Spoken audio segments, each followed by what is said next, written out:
I'm wondering, is there a way that you can play modern football with Messi and Neymar There must be. in the front three? There must be. Well, you could argue it's been done before at Barcelona, so we know you can.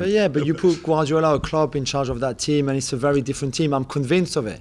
And this is not me being critical or picking on Pochettino.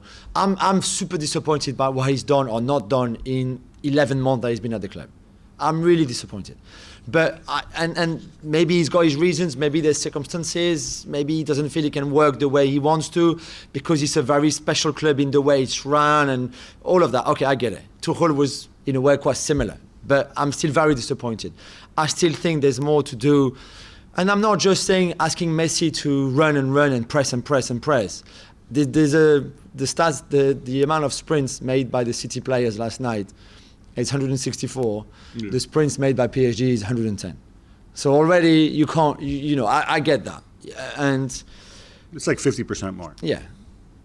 But there's still, I'm sorry, when you've got those kind of players, even with Verratti out, you should be able to play out from the back. But Verratti was on the bench. Was he not fully fit? No, he could not play. So why they took him along? Because he wanted to spend some time in Manchester? He was there, he did the press conference on Tuesday night. He got injured in the last training on Tuesday night, which is very unfortunate. Right. But you should see more from that team. So in the second half, remember the Neymar chance at 1-1. This is a 43 passes, 2 minutes and 9 seconds move when City don't touch the ball. So they can do it. They can play City out of the park. They can move the ball well so that the opposition can't get near them and then create a chance and should have scored the goal, because I'm not sure what Neymar does with the finish. He goes wide when the goal is in front of him. There's only Ederson to beat. So they are able to, but why so rarely? There's basically the goal where the build-up is interesting. There was a chance in the first half when he does it, when he's through, when he does it over the at the very end of the first half. Yeah, but that's a press, and then you get the ball and you 3v2. Right. But I'm talking.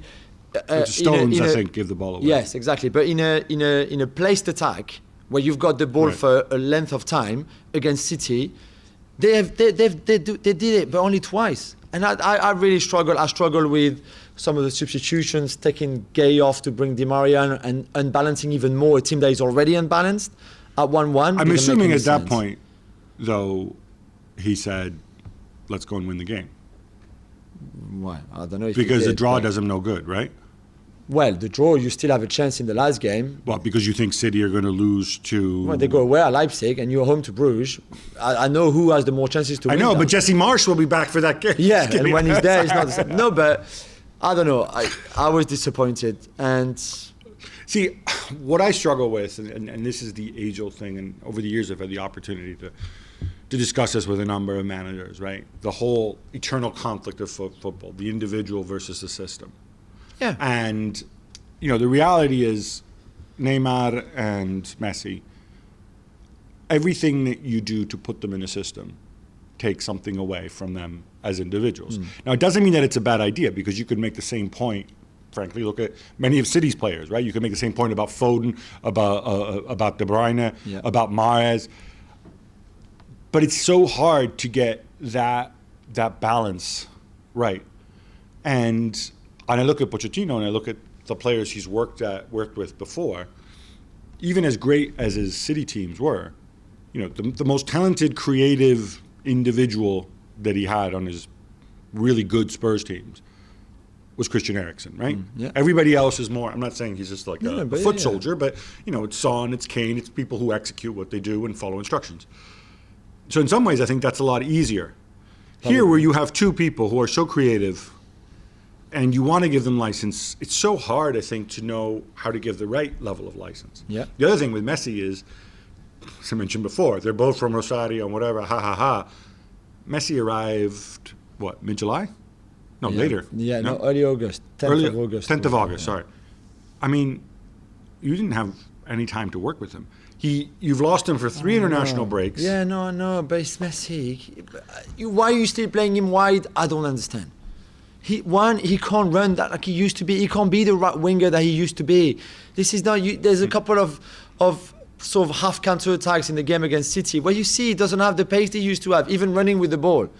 Play him centrally. And by the way, playing centrally, you know what, will help you beat the press, because he would have been really helpful on Wednesday night to sort of soak up the pressure, build that press, because of his technical incredible ability. That I think is a really interesting debate, because we saw him in his last season, and even they think the year before as well with Valverde. Yeah, almost as a second striker. Centrally. There were times when he played. Yeah. People were used to saying, "Well, Messi goes where he wants." What I saw last night, actually, Messi doesn't go where he wants in Barcelona, because he's cognizant that Neymar is on the other flank as well, and Neymar and Mbappe, more so Neymar, they're not going to go and adjust their movement based on where Messi decides to wander to. So you almost lose that the fact that before you would see Messi popping up centrally for extended periods and then maybe going back wide. You don't have that. And again, this is the kind of stuff you should be working on in training. I'm going to defend Pochettino because I like him personally, but there's no question I think that he's got to be disappointed with the way his team plays. And the other aspect of this is that to carry Messi, Neymar, and Mbappe, you got to put guys in midfield who, hard hat guys, but right? You cannot win anything. You cannot win the Champions League with defending at 7. This is impossible. No one does it. Defending at 6, because Hakimi, Yeah, but even at 5 if you want, because Nuno Mendes. So unless they sort that out and make Messi and Neymar and Mbappe realize that they have more to do defensively, if it's just a bit. The bare minimum, but a bit more than what we saw on Wednesday, which they did a bit, I guess, in the reverse fixture in Paris, where they were more courageous defensively, let's put it that way. But otherwise, they can't win. And a lot of people have hit me up on Twitter, and please do so, saying, but is this team even manageable? Would Zidane want to go there? Who would want to go and manage the front three where already it's flowed in a way? As talented and amazing as they are, if you feel that you cannot make them work together because they won't defend, because you're only going to be 7+3, even attacking-wise at times. I don't know. I want to think that you could work with them. And just to finish quickly, the irony of it all, Gab, is that Neymar was never planned. Well, certainly when he arrived in 2017 in the summer, never planned. But can you really pass on signing Neymar when you get the call from Neymar's dad saying, we want to leave Barcelona, we want to come to you, come and pay the release clause? So you go for it. When Kylian Mbappe said to you, Monaco are forcing me to go to Real Madrid, I don't want to go to Real Madrid, it's too early, I want to go to PSG. You cannot pass on an 18-year-old Kylian Mbappe in the summer 2017. So you go for it. And when Jorge Messi calls you in the summer 2021 to say, we're leaving Barcelona, can you afford us? Can we sign for you? You cannot pass on Messi. So in a hand, they've been almost a poison present. But could you really have said, no, we can't sign you because it's going to be to the detriment of the team or the balance of the team or the balance of the squad? Could they have really done that? Could they have said no to Neymar? No, but Messi, you know what Mbappe? they could have done? And look, that is a big factor in Leonardo's defense. On the flip side, you could also make the point, maybe I don't spend combined, 25 million a year on a backup goalkeeper and Sergio Ramos, who never plays. And Draxler and Herrera and all the others. These free signings aren't free. Maybe some of these great players who've come through the Paris Saint-Germain youth system who are now at other teams playing and scoring and contributing, maybe those guys would still be around. Well, thank you very much for watching ESPN on YouTube. For more sports highlights and analysis, be sure to download the ESPN app. And for live streaming, premium content, and let's not forget as well, ESPN FC 7 days a week. Subscribe to ESPN Plus.